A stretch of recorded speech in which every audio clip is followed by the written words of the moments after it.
मुरादाबाद में भाजपा प्रदेश अध्यक्ष भूपेंद्र सिंह चौधरी ने कांग्रेस और सपा पर जोरदार हमला बोला है। जहां उन्होंने हमला बोलते हुए कहा है कि सपा और कांग्रेस हमारी संवैधानिक संस्था चुनाव आयोग की मशीनरी को लांछित करने का लगातार काम करते आ रही है। उनका कहना है कि उनके पास कोई एजेंडा नहीं है, वह जनता के बीच में जाकर निगेटिव फैलाते हैं और उनको गुमराह करने का काम करते हैं, मगर जनता को पूरी तरीके से चुनाव आयोग पर भरोसा है, तभी हम लोग सरकार में बने हुए हैं। हमारी सरकार बीते कई सालों से लगातार जनता के लिए काम करती आ रही है, तभी जनता हम लोगों को पसंद कर रही है। उनका कहना है कि कांग्रेस और सपा इसी तरीके से लोगों को गुमराह करने का काम आगे भी करते रहेंगे। भारतीय जनता पार्टी अपना हमारा जो संगठन महापर्व है 2024, हम लोग अभी गांव-गांव जाकर सभी बूथों पर सदस्यता कर रहे हैं। हमारी पार्टी का लक्ष्य है कि हमें प्रत्येक बूथ पर 200 सदस्य बनाने हैं।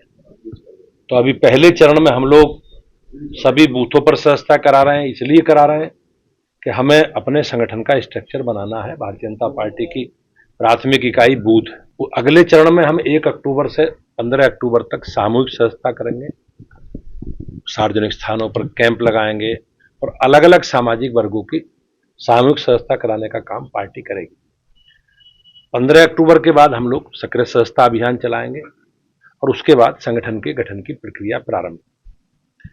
भारतीय जनता पार्टी का हमारा माननीय प्रधानमंत्री जी के जन्मदिन 17 सितंबर से महात्मा गांधी जी की जयंती 2 अक्टूबर तक पार्टी एक सेवा पखवाड़े के तहत अनेकों हमने सेवा के काम, रचनात्मक काम, संगठनात्मक काम तय किए हैं।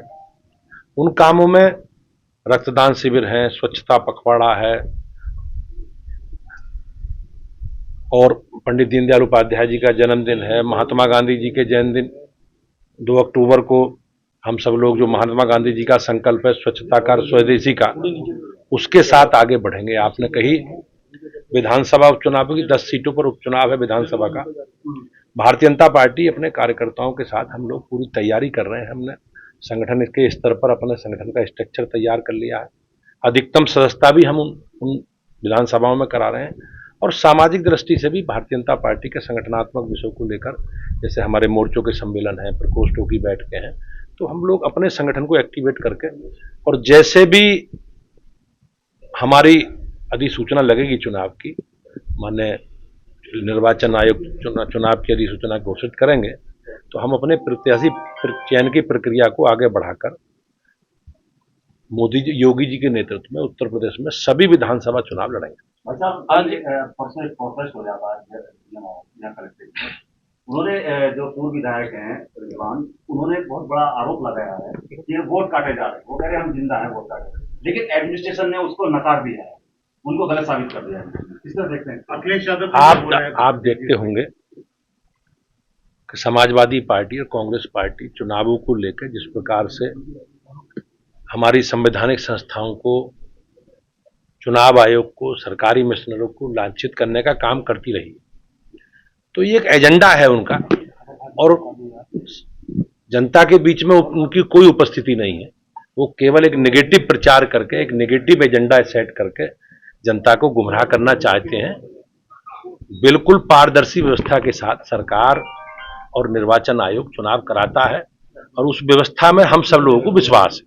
पूर्व विधायक के बेटे की खुद की 2 वोट सामने आई, रिजवान की बात कर रहा हूँ, जो आइडेंटिफाई हो गई, इस तरह कार्रवाई बन रही है। निश्चित रूप से जो व्यवस्था है हमारे कानून में, उसमें व्यवस्था के अनुसार कार्रवाई होगी, लेकिन मैंने जिस प्रकार से कहा कि उनका माइंड सेट है और वो माइंड सेट में चुनाव जीतेंगे। अभी जिस प्रकार के परिणाम लोकसभा के आए, आपने उनके बयान सुने होंगे, लेकिन उपचुनावों को लेकर भी और जो भी चुनाव होंगे उनका एक एजेंडा सेट है, नेगेटिव एजेंडा, लेकिन काट की हांडी बार बार नहीं चढ़ती। प्रदेश और देश की जनता सब जानती है।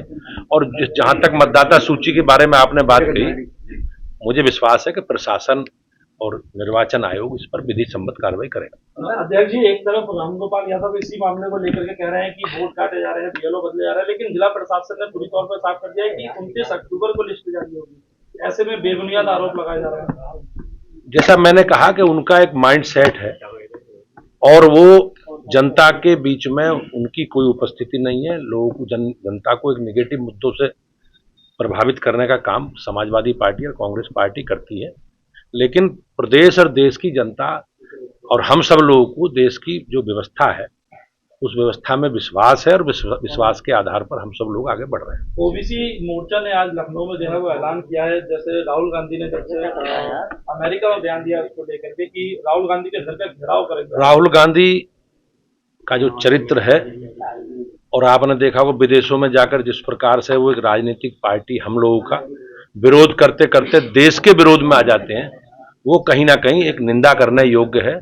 उन्होंने सिखों के बारे में, सिखों की धार्मिक स्वतंत्रता के बारे में, अल्पसंख्यकों के बारे में जिस प्रकार की बयानबाजी की है, वो बयानबाजी कहीं ना कहीं देश को कमजोर करने का जो उनका षड्यंत्र है और विदेशी ताकतों का जो एजेंडा है, उस एजेंडे का शिकार राहुल गांधी है, उस एजेंडे का भाग राहुल गांधी। अयोध्या में आज संतों ने बैठक करी है, प्रसाद में मिलावट को लेकर के आक्रोश है, मंदिरों की पवित्रता की बात कर रहे हैं।